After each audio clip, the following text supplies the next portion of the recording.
এটা কোচ, এই কোচের চেয়ে কলকাতার সেকেন্ড ডিভিশন কিংবা থার্ড ডিভিশন লিগে সোনালি শিবির কিংবা ওই ধরনের ক্লাবের কোচরা এর চেয়ে ভালো ডিসিশান নেয়। আজকে যে টিমটা বানালো, আজকে যে ড্র হলো, এই ড্রয়ের পেছনে কিন্তু কারুর দোষ নেই এক্সেপ্ট সার্জিও লোবেরা ছাড়া। আপনারা একটা জিনিস ভাবুন, এই যে আজকে গতকাল ইস্টবেঙ্গল ম্যাচটাকে ড্র করে মোহনবাগানের সুবিধে করলো, সেই সুবিধেটা কাজে লাগাতে পারলো না সার্জিও লোবেরার এক্সপেরিমেন্টের জন্য। কী এক্সপেরিমেন্ট করলো? যে প্লেয়ারটা গোল্ডেন বুটের জন্য লুটছে, জেমি ম্যাকলারেন, তাকে ফার্স্ট হাফে বসিয়ে দিয়ে একটা অফ ফর্মের প্লেয়ার জেসন কামিন্সকে নামিয়ে দিল জেমি ম্যাকলারেনের জায়গায় বক্স স্ট্রাইকার হিসেবে। রবসন চূড়ান্ত ফ্লপ। রবসন ফর্মের ধারের কাছে নেই, সেই রবসনকে খেলাচ্ছে লিস্টন কোলাসোর জায়গায়। আব্দুল সামাদ নিজের মতো একা খেলে গেল, নিজে পুরো মাঠটা জুড়ে একা খেলে গেল। দিমিত্রি পেট্রাডসকে মনে হচ্ছিল যেন ও একটা টিমের বোঝা, সেই বোঝাকে অতক্ষণ ধরে বয়ে বেড়ালো। দিমিত্রি পেট্রাডসকে প্রথম থেকে খেলা শুরু করালো। এ কি কোচ! দীপক টাংরিকে 90 মিনিট খেলালো। কল্পনা করতে পারেন আপনারা?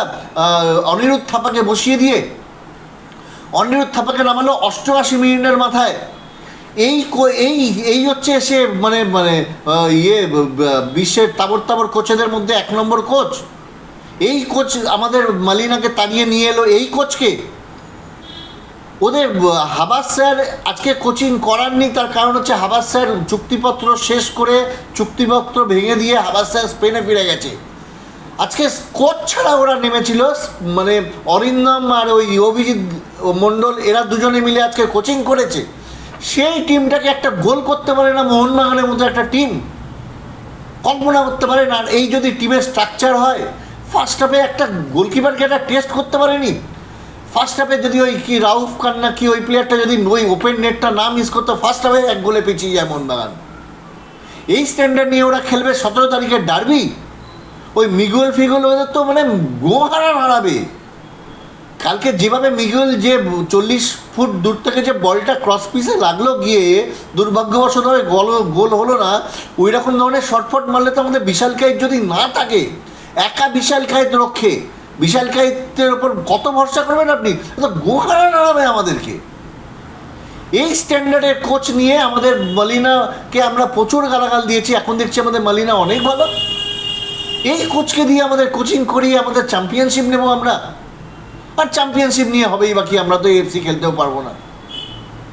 আমাদের কোচকে এটাই ধরে নিয়েছে যে চ্যাম্পিয়নশিপে যেহেতু আমরা এফসি খেলতে পারবো না, ওই জন্য চ্যাম্পিয়ন হয়ে লাভ নেই, নতুন একটা চ্যাম্পিয়ন তৈরি করি। তাহলে কি খেললো আজকে ফার্স্ট হাফটা ভাবুন তো, কোনো কনস্ট্রাকটিভ ফুটবল নেই। রবসন টিমের কাছে একটা বোঝার মতো দৌড়ে বেড়াচ্ছে উইংয়ে। মনবীর সিং কোনো পাস পাচ্ছে না, পাস বাড়াবে কে? একা আব্দুল সামাদ, সাহাল একা মাঝমাঠে। সাহাল নিজের মতো ব্যক্তিগত নিপুণায় ড্রিবেল করে যাচ্ছে, ব্যক্তিগতভাবে ও ড্রিবেল করে যাচ্ছে, কিন্তু সাহালেরও তো একটা লিমিট আছে। সাহাল তো আর রোনাল্ডো নয়, সাহাল তো আর মেসি নয়, ওরও তো একটা লিমিটেশন আছে। কিংবা আগেকার দিনের কৃষাণুদেও নয়, সাহালের তো একটা লিমিটেশন আছে। সাহাল সেই লিমিটেশনের মধ্যে সীমাবদ্ধ হয়ে যাচ্ছে। পেনাল্টি বক্সের মধ্যে গিয়ে যেখানে আপনার একটার পর একটা যেগুলো শ্যুট করা যায়, লাস্টে সেখানে যেটা শ্যুট করা যায়, যে পাসটা সাহালকে বাড়ালো, সাহাল বলটা গোল করতে পারলো না। পেনাল্টি বক্সের মধ্যে ঢুকে গিয়ে ওখানেও পাস খেলছে, আরে শ্যুট কর। আর যেখানে শ্যুট করবার নয়, যেখানে পাস খেলা বল, সেখানে অনিরুদ্ধ থাপা গিয়ে শ্যুট করছে। এই হচ্ছে মোহনবাগানের স্ট্যান্ডার্ড এই মুহূর্তে গিয়ে দাঁড়িয়েছে। এই স্ট্যান্ডার্ড নিয়ে ডার্বি খেলবে এরা? আর কিচ্ছু বলবার নেই। আজকের ম্যাচ মোহনবাগানের, যদি আপনি ইন্টারকাশিয়ার মোহনবাগানের যদি পয়েন্ট বিচার করেন, ইন টার্মস অফ যদি মার্কস দেন, মোহনবাগান ইজ বিগ 0। সেকেন্ড হাফে 30 মিনিট খেলেছে, কিন্তু সেই 30 মিনিট ইন্টারকাশির মতো একটা টিমের এগেনস্টে সেই 30 মিনিট খেলা ইজ গুড ফর নাথিং। গোলমুখ যারা ওপেন করতে পারে না, যারা গোলকিপারকে টেস্ট করতে পারে না, আমার মনে হয় এই এক একজন 7 কোটি 8 কোটি টাকার টাকা নিয়ে খেলার কোনো অধিকার তাদের নেই। জেসন কামিন্স একটা বলই ধরতে পারছে না। ও তো ছুটি হলেই তো বাইরে বিলেতে বেড়াতে চলে যায়, থাইল্যান্ড আর ওই সিঙ্গাপুর আর ওই ভিয়েতনাম করে বেড়ায়। ও তো গিয়ে ওই ফুর্তি করে ওখানে গিয়ে, ও বলই ধরতে পারে না, একটা বল রিসিভ করতে পারে না জেসন কামিন্স।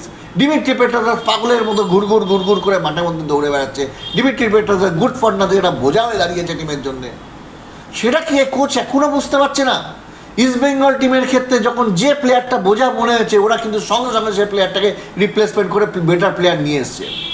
তাহলে আমাদের ক্ষেত্রে যখন ডিমিট্রি পেট্রাসকে বোঝা যাচ্ছিল প্রথম থেকে ও একটা বোঝা হয়ে দাঁড়াচ্ছে, তাই ডিমিট্রি পেট্রাসকে চেঞ্জ করে দেখতে পারতো, কিংবা একটা গোয়েঙ্কার তো অনেক টাকা খরচা করছে, একটা এক্সট্রা প্লেয়ার রিক্রুট করতে পারতো ডিমিট্রিকে বসিয়ে রেখে, যদি ডিমিট্রির সঙ্গে এগ্রিমেন্ট থাকতো।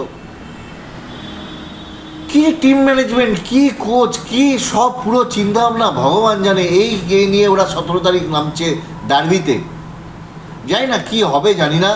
আমি ভাবতেও পারছি না, আমি চোখ বন্ধ করে আমি ভাবতেও পারছি না যে আগামী 17 তারিখ কি অঘটন ঘটতে চলেছে। সবাই আলোচনা করুন, আজকে কিন্তু আলোচনাটা করার দরকার আছে। শুভাশিস নামার পর স্পিড বাড়লো, রানাওয়ারে ঠিক আছে, রানাওয়ারকে খেলিয়েছে, বেশ করেছে। আমাদের অ্যালবার্টো রড্রিগেজকে খেলিয়ে অ্যাটাকিং, কিন্তু অ্যাটাকিংটা করবে কে? কোথায় 10 নম্বর রবসন? 10 নম্বরের প্লেয়ার নাকি যে রবসনকে নামিয়েছে খেলতে? প্রথম 2-3টে ম্যাচ রবসনের যে ড্রিবিল দেখেছিলাম, তারপর কোথায় রবসন? Where is Robson?